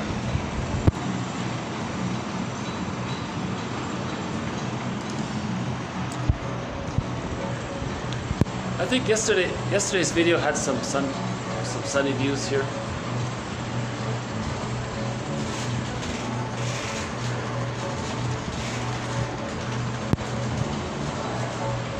Again, I remind myself that I'm offering the quotes here. I mean, in the sense that I'm posting it, I'm finding them, I'm posting them.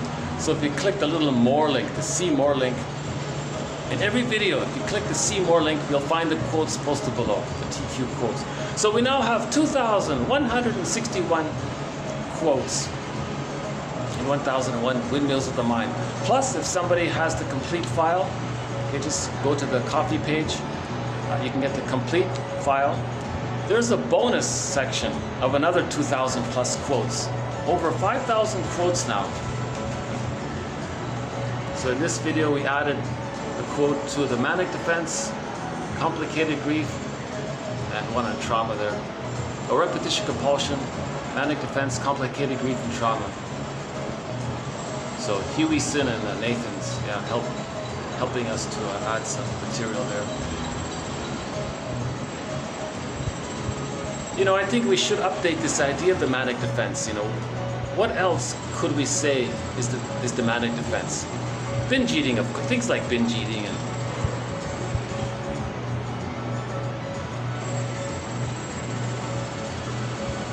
if somebody's doing something in a relaxed, calm, happy way, that's not the manic defense.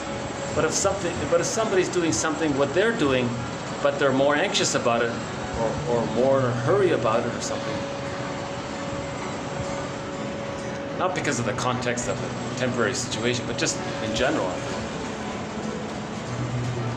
Workaholics have the manic defense, yeah.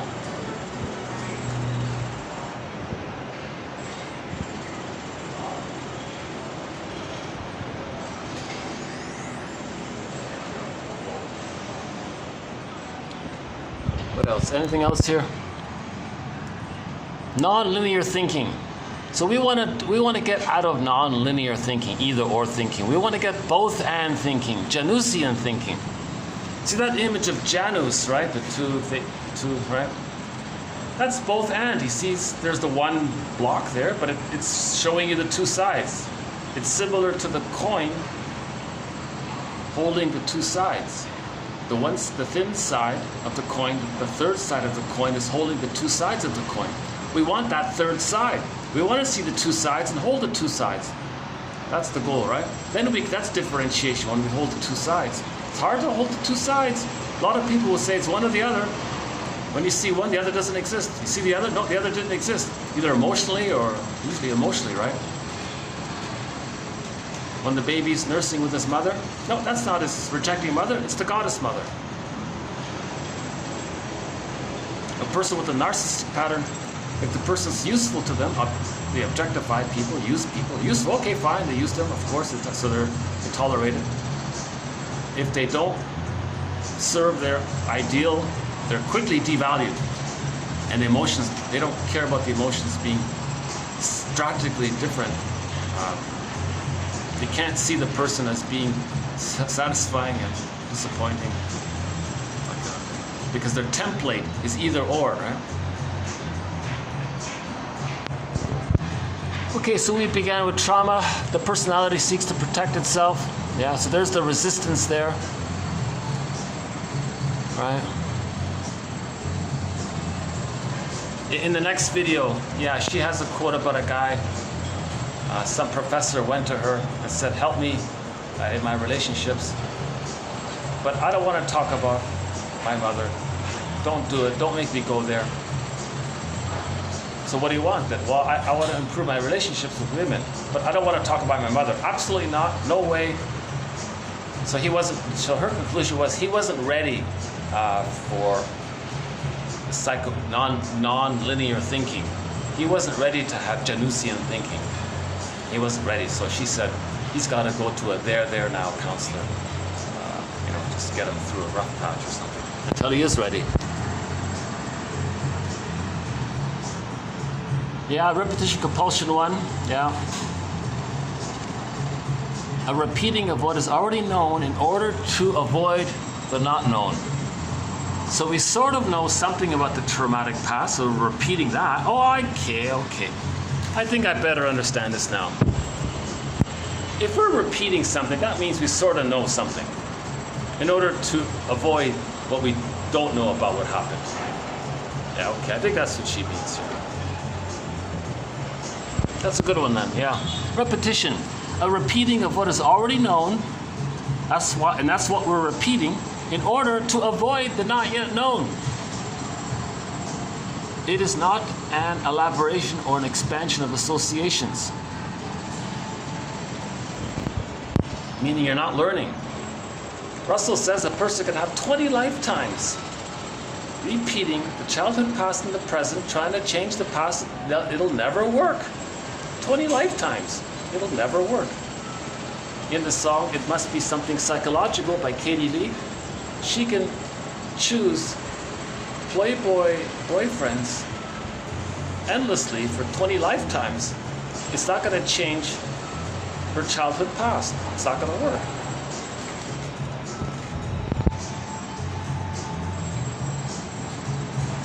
Okay, yeah. Okay, 1940, Melanie Klein. Development of the depressive position, development of non-linear thinking, development of Janusian thinking, development of seeing the three sides of a coin creates a capacity for mourning. Mourning, that means we're feeling, we get our identity, then we stop repeating. Again, we don't feel, we don't remember, we repeat. We feel because we're getting our knowledge. If we feel, we don't repeat. If we repeat, it's because we're not feeling. At the same time, simultaneously, we repeat because we don't have memory. We're repeating to find the memory, ultimately to get our feelings so we can stop repeating. Okay, so melancholia and mourning, there's a difference. So that's a key concept there, the difference between melancholia and mourning. Mourning is the healthy one from the depressive position. Melancholia is the unhealthy one from the paranoid schizoid position. Or maybe melancholia can exist in the depressive position as well. It's not necessarily, there's some overlap there, I think. Yeah, there's got to be some kind of overlap there. Anyways, melancholia is traditionally said to be a symptom of an inability to mourn. If a person can mourn, they don't have melancholia. And they don't have melancholia. If they do mourn, if they can't mourn, then they have melancholia. So we talked about that for a bit. And then the Pelosi ones here. Okay, let's close up with a song here. Hold on a sec. Let's see. What do you want to hear? After All by Delirium. Okay, not a bad song. We haven't played Delirium in a long time.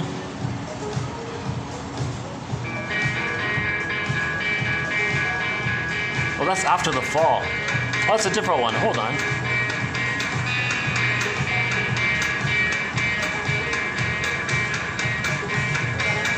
Oh, this is Anne Shell in a song called After the Fall. I accidentally hit the wrong one there. Anne Shell is one of our musical voices.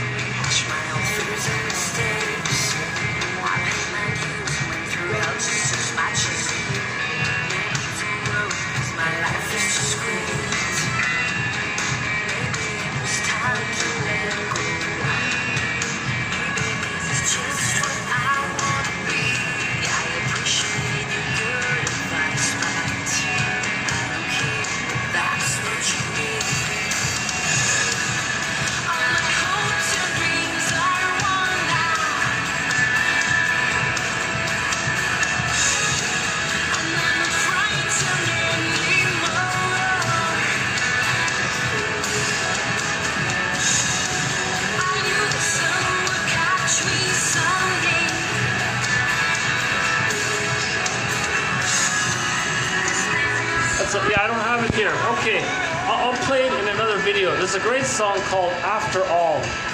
The acoustic one. The acoustic version of the song After All by the band Delirium. That's a great song. I thought I was going to play it, but maybe not. Maybe next time. That's okay. Let's end up with a song I tried to play recently, but got cut off. Here's a song called Star by the classic rock band Streetheart. The lead singer is Kenny Shields. Just a nice, fun, upbeat rock song to close up on. A song called Star. Building the Ego.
Okay, thanks very much. This has been TQ 2259 to 2261. We'll add more quotes to our developing thread on the manic defense. We'll add more quotes to our quite well-developed thread already on complicated grief, trauma. We'll find more metaphors for the psychoanalytic perspective. At the moment, we're experimenting with the one that the psychoanalytic perspective is about healing from affect phobia.